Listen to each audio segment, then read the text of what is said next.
Baik, kita akan menceritakan sinopsis mengenai karya kami. Ini menceritakan mengenai satu kesatuan. Mereka ini berada dalam satu kesatuan, yaitu negara Republik Indonesia. Hanya mereka terdiri dari beberapa suku yang memiliki budaya, yang memiliki banyak budaya. Mereka akan menunjukkan budaya-budaya mereka sendiri. Tapi nanti budaya mereka itu akan dipersatukan. Mereka akan saling gotong royong, saling memahami di mana kesatuan mereka itu tidak terpecah belah. Jadi artinya mereka akan menampilkan rasa toleransi mereka melalui gotong royong. Jadi itu saja sinopsis dari karya ini. Terima kasih.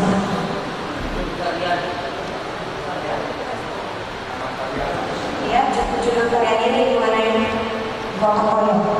Judul karyanya. Ya, karya gotong royong.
Itulah penampilan.